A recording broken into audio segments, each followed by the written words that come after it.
अस्सलामुअलैकुम, आप देख रहे हैं प्रोग्राम जुर्म के बाद और मैं हूं सोनिया खान। एक घर के 3rd फ्लोर पे मैं इस वक्त मौजूद हूं। इस घर का सरबराह इरफान शरीफ। 29 जून की रात तकरीबन 9 बजे इस घर में नॉक होता है। इरफान शरीफ की अहलिया जाती है, दरवाज़ा ओपन करती है। एक शख्स बाहर खड़ा है और कहता है कि मैं प्लम्बर हूँ। घर में आने की इजाज़त देती है और उसके बाद थोड़ी देर बाद वो शख्स नीचे सीढ़ी लेने जाता है और उसके साथ एक और शख्स आता है और वो था एक पुलिस कांस्टेबल। अब फैमिली का कहना ये है कि वो दोनों पुलिस वाले थे, जिसमें एक सिविल कपड़ों में था और एक यूनिफॉर्म में था। वो घर के अंदर दाखिल होते हैं, दावा बोलते हैं इरफान शरीफ, जो कि 489 के मुकदमे में मतलूब मुलजिम था, इसे फौरी तौर पर अरेस्ट करते हैं। अहलिया पूछती है कि किस जुर्म में अरेस्ट करने आए हैं, क्या हुआ है, उसकी तबीयत ठीक नहीं, आराम से बैठ के बात करें। अभी इतनी बातचीत चल रही होती है कि इस छत से नीचे किसी शख्स के गिरने की आवाज़ आती है और वो शख्स था इरफान शरीफ।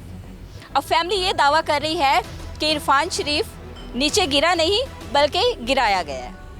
क्या मामला है, क्या कहानी है, फैमिली से जानें।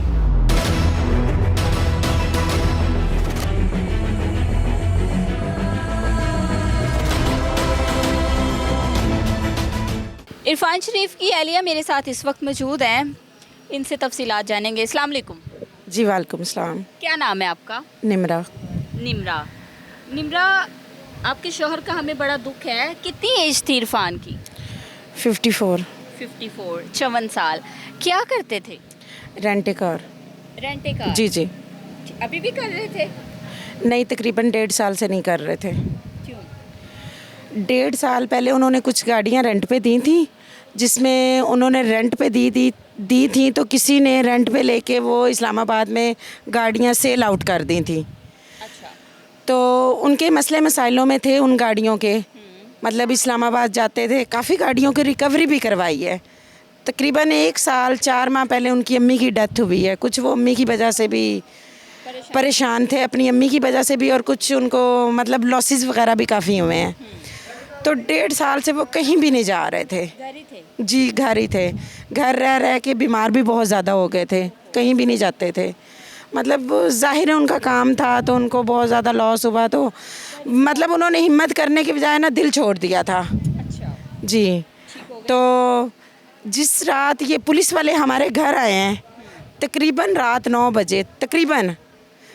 बजे हमारे घर का गेट नॉक होता है। अच्छा। जब गेट नॉक हुआ तो मैंने पूछा कौन है, तो उस पुलिस वाले ने कहा जी बाजी मैं प्लम्बर हूँ और मुझे मलिक हफीज़ साहब ने भेजा है, मैंने टैंकी ठीक करनी है। आपके घर की? जी जी, हमारे घर के वाकई ही टैंकी का काम। मलिक हफीज़ साहब कौन है? ऑनर है हमारे। अच्छा। तो मैंने उनको बताया, कह रहे हैं ऊपर जाने का रास्ता कहाँ से, तो मैंने उनको गाइड किया है। एक मिनट, आपने किसी प्लम्बर को बुलाया हुआ था? नहीं, हमने नहीं बुलाया हुआ था, लेकिन ऑनर को हम अक्सर कंप्लेन करते रहते थे क्योंकि हम ठीक करवा दें। जी जी। अच्छा, तो 1-2 मरतबा इससे पहले उन्होंने भेजे भी हैं, काफ़ी अरसा पहले। तो जब उसने मुझे गाइड किया ना कि मुझे मलिक हफीज़ साहब ने भेजा है, तो फिर मैंने उसको घर में एंटर होने दिया था। तो मैंने उसको बताया है कि ऊपर जाने का यहाँ से रास्ता है। उसने हमारा पूरा टेरेस घूमने के बाद मुझे कहता बाजी मैं, कितने लोग थे? जब वो प्लम्बर आया है वो तो एक ही था, मतलब जो झूठ बोल के आया है। उसने कहा मैं प्लम्बर हूँ। जी जी। वो एक था? जी, एक ही बंदा था। ठीक है। दरवाज़ा आपने खोला? जी जी। वो ऊपर आ गया? जी। फिर उसके बाद कहता है बाजी मैं सीढ़ी ले आऊँ। मैंने कहा जी भाई ज़रूर। जब वो सीढ़ी लेने गया तो उसके बाद एक यूनिफॉर्म में पुलिस वाला आया है। इरफान साहब वहाँ खड़े थे जहाँ कूलर पड़ा है। उसने आते साथ इरफान को हथकड़ी लगा दी। मेरे मियाँ जाहिर सी बात है 1.5 साल से घर थे, बीमार थे, तो हमें एक दफ़ा शौक़ लगा तो मैंने उसको फ़ौरन ना ये अनाउंस किया। मैंने कहा भाई जो भी बात है ना आप लोग प्लीज़ बैठ के हमें बताएं कि मसला क्या है, क्या बात है। खुदा ना खास्ता हमारे बंदे को कुछ ना हो जाए, वो 1.5 साल से बीमार हैं, बीपी शुगर पेशेंट है वो। यहाँ जो 3 ख़वातीन बैठी थी हमारी, उनको कहते हैं बाजी आप लोग। जी जी, बैठी थी यहाँ? जी जी। ठीक हो गया। गेस्ट आए हुए थे। जी जी, गेस्ट आए हुए थे हमारे घर। जहाँ पे ये चारपाई? जी जी। वहाँ पे कितनी चारपाइयाँ थी? यहाँ 3 चारपाइयाँ थी और 3 ही ख़वातीन बैठी हुई थी। ठीक हो गया। सारे लोग जाग रहे थे? जी। तकरीबन कितने बजे का वाक़या है? तकरीबन ये 9 बजे का वाक़या है। 9 मतलब बजे का? जी जी, रात 9 बजे का वाक़या है। ठीक हो गया। तो जब उसने आके हथकड़ी लगाई है तो मैंने उसको अनाउंस किया है, मैंने उसको ऐसे अनाउंस किया है कि बंदा हमारा ठीक नहीं है। अच्छा। उसको मैंने कहा प्लीज़ आपने आहिस्ता आवाज़ में बात करनी और आप लोग बैठे, बात क्या है हमें बात बताएं, क्योंकि अगर कोई एप्लीकेशन थी उनके खिलाफ तो उसका हमें क्यों नहीं पता था, हमें कुछ नहीं पता था, ना हमें कोई पुलिस ने कॉल की हुई थी, ना ही कोई हमारे घर आया था उस एफआईआर के बारे में बताने। अच्छा।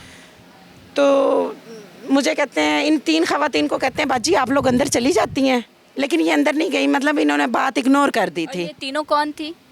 इसमें से 2 मेरी सिस्टर थी और एक मेरी नन थी, मतलब एक इरफान की सिस्टर थी। सगी बहन थी और 2 जी आपकी जी बहनें थी। जी जी। ठीक हो गया। फिर ये अंदर चली जाती हैं? नहीं जाती हैं। मैं वहाँ खड़ी थी, मुझे कहते हैं बाजी आप हमें पानी पिलाती हैं, मैंने कहा जी भाई ज़रूर। वहाँ इरफान खड़े हैं तो यहाँ चारपाई पड़ी थी, कहते हैं इरफान साहब इधर ज़रा आप साइड पे आते हैं। मैंने कहा, मैंने उनको कहा जो है कि बैठ के बात करें, तो मैंने कहा बैठ के बात करने लगे होंगे। तब तक उन्होंने हमारे बंदे को यहाँ से उठाया और बाहर फेंक दिया। हमारे घर में तीनों औरतों की चीखों आप पुकार। कहाँ थी? मैं वहाँ खड़ी थी, हम देख रही तीनों, थी? जी जी, हम तीनों औरतें, फेंकने लगे आप देख रही थी? जी जी मैं देख रही थी, हम तीनों और तब तक वो फेंक चुके थे, मैं उनके लिए पानी लेके आ रही थी। ओके, आप पानी लेने गई? जी जी। मुड़ के देखा? जी वो उन्होंने, फेंक रहे थे। जी जी उन्होंने फेंक दिया था। हम तीनों औरतों की चीखें पुकार, लेकिन जो 3 खवातीन थी हमारी वो यहाँ से दीवार से बाहर देखने लग गई थी इरफान को, लेकिन मैंने सीढ़ियों की कुंडी लगा के पुलिस वालों का रास्ता रोका। उन्होंने फेंका कैसे था? उन्होंने 2 लोग थे, दोनों ने उठा के बाहर फेंक दिया। और आप लोग देख रहे थे? जी हम लोग देख रहे थे। फिर उसके बाद मैंने पुलिस एक वालों आप का देख रास्ता रही रोक, थी और 3 जो दूसरी खवातीन जी थी, जी 3 भी वो देख रही खवातीन देख रही थी। थी। ठीक है, बच्चे भी थे घर में? जी जी, आप हमारे बच्चों से भी पूछ सकती बच्चों हैं। ने भी देखा? जी बच्चों ने भी सब कुछ देखा। अच्छा, तो किसी जब ने रोकने की कोशिश नहीं की जब वो फेंक रहे थे? मैं आपको बता तो रही हूँ कि उनको कहा है कि बैठ के बात करें, तो यहाँ चारपाई पड़ी थी, उन्होंने कहा इरफान साहब साइड पे आए, तो हमें लगा कि बैठ के बात करने लगे हैं। आपको बताया कि उनके लिए मैं पानी लेके जब मुड़ी हूँ तो उन्होंने बंदा फेंक दिया हमारा, फिर मैंने उस दरवाजे की कुंडी लगा दी है। कि भागे ना? ये लोग भागे ना हम, ताकि इनको पकड़ लें, लेकिन इन्होंने मेरी हेल्प नहीं की। जो 3 औरतें थी ये यहाँ से बाहर, टेरेस से बाहर देखने लग गई थी। मैंने अकेली ने उनको रोकने की काफ़ी कोशिश की, उन्होंने मुझे मतलब मारा भी, मैंने भी उनको मारा। मारने के बाद वो मुझे खींच के साइड पे फेंक के चले गए, लेकिन मैं उनके पीछे सीढ़ियों में भी गई हूँ, उनको मैंने सीढ़ियों में भी मारा है, लेकिन वो करती गई हैं? जी जी, ठीक है। उनको काफ़ी चोटें लगी, हमें भी लगी, उनको भी बहुत चोटें लगी हुई। मतलब वो हमारे घर से फटे हुए यूनिफॉर्म के साथ भागते गए और हमारी बाहर से भी किसी ने हेल्प नहीं की। मतलब जब बंदा उन्होंने बाहर फेंक दिया था ना, तो आवाम को चाहिए था कि रोकते। ऐसा ये इस घर में क्या करके आ रहे हैं कि पुलिस के यूनिफॉर्म फटे हुए हैं, किसी ने बाहर हमारी हेल्प नहीं की, ना ही किसी ने पुलिस वालों को रोका। जब वो भागे अपनी कुछ डॉक्यूमेंट्स फेंक के गए, अपनी एक कैब फेंक के गए, अपनी बाइक फेंक के गए, और उनकी जो बाइक थी उसको कोई नंबर प्लेट भी नहीं लगी हुई है। अच्छा, जी। फिर वो बाइक अभी तक आपके घर के बाहर रही है? नहीं, वो पुलिस वाले ले गए थे, पुलिस वाले? सतुल्ला वाले जो पुलिस वाले थे ना, वो तकरीबन उस रात 4:45 बजे ले गए थे बाइक। ठीक है, पहले एक शख्स आता है, फिर एक उसके साथ और जी, आता है, जी। ठीक है। और जब नीचे फेंक देते हैं तो फिर लोग इकट्ठे हो गए होंगे? लोग भाग इकट्ठे, निकले? वो लोग इतने लोगों से वो लोग भाग निकले। आखिर उनको सोचना चाहिए था कि इनके यूनिफॉर्म फटे हुए हैं, ये पुलिस वाले, इन्होंने ऊपर ऐसा जाके क्या किया कि इनको औरतों ने मारा होगा। किसी ने भी हमारी हेल्प नहीं की और ना ही किसी ने उनको रोकने की कोशिश की थी। लोगों को समझ लग गई थी कि ये लोग भाग रहे हैं, एक बंदा जी जी, उन्होंने उसके बाद हमसे उन्होंने पूछा है कि बाजी ऐसा क्या मसला है। वो कह रहे हैं हमने बंदा कत्ल कर दिया और बंदा मर गया है, अच्छा। भागो अब। जैसे नीचे गिरे हैं आपके शौहर, फौरन से डेथ हो गई थी? नहीं, तकरीबन 15 मिनट के बाद। 15 मिनट के। आप लोग फिर सारे नीचे भाग के गए हैं? पहले जी, जी। उनको देखा है या उनके पीछे भाग गए हैं? क्या नहीं नहीं, हम उनके पीछे नहीं भागे, हम अपने बंदे को देखने लग गए थे। बहुत लोगों की भीड़ लगी हुई थी, उस भीड़ में हम औरतें चारों चीखों चिल्ला के कह रही थी कि कोई एम्बुलेंस बुलाए, एम्बुलेंस बुलाए। कम से कम कोई 7 से 8 मिनट के बाद ना 1122 वाले आए हैं। तो उसके बाद हम हॉस्पिटल चले गए। हॉस्पिटल जाने के बाद हमने देखा कि उनकी बाइक पड़ी हुई है। उस बाइक की हमने वीडियो बनाई थोड़ी सी, उनके डॉक्यूमेंट्स निकाले हमने, और उनकी एक कैब थी जो वो छोड़ के भागे थे कातिल। हमने उन कातिलों की वो बाइक से एक कैब उतारी और डॉक्यूमेंट्स निकाले, और हम हॉस्पिटल चले गए थे। हमारे हॉस्पिटल जाने के बाद ना पुलिस वेरिफिकेशन करने के लिए आई थी। मेरी सिस्टर घर थी, वो को किसने इतला दी थी? हमने खुद दी थी। अच्छा, 15 पे कॉल की? जी जी, 15 पे कॉल की तो वो 32 मिनट के बाद पुलिस वाले आए थे। तब तक हम घर नहीं थे। आप लोग कहाँ ले गए थे? कौन हम जिना हॉस्पिटल ले गए जिना हॉस्पिटल ले गए थे। जब आप जिना हॉस्पिटल लेके गए थे तब तक जिंदा थे? थे जी, तब तक जिंदा थे, लेकिन जिना के गेट पे उनकी डेथ हो गई थी। वहाँ पे दम तोड़ गए? जी जी। एडमिट अभी नहीं करवाया था? नहीं, फिर पुलिस आई मौका पर? जब पुलिस आई तो वेरिफिकेशन करने के लिए ऊपर आए मेरी सिस्टर के पास, तो वहाँ सबसे पहले तो वहाँ कैब पड़ी हुई थी पुलिस वाले की उस टेबल पे। सबसे पहले उन्होंने वो कैब उठाई। खैर हम तो यहाँ थे नहीं, मुझे नहीं पता उन्होंने इनके साथ क्या बात की या क्या बात नहीं की। वो कैब भी साथ ही लेके गए थे। डॉक्यूमेंट्स उनको नज़र नहीं आए। डॉक्यूमेंट्स अभी भी हमारे घर में ही पड़े हुए हैं जो वो कातिल छोड़ के भागे थे। अच्छा, डॉक्यूमेंट्स क्या है वो? वो कुछ इश्तिहारियों के मुतल्लिक हैं। अच्छा, आपके शौहर किसी केस में इंतहाई मतलूब मुजरिम थे? नहीं, ऐसा कोई केस नहीं था।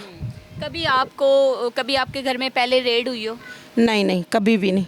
यहाँ पर एक शॉर्ट ब्रेक लेंगे।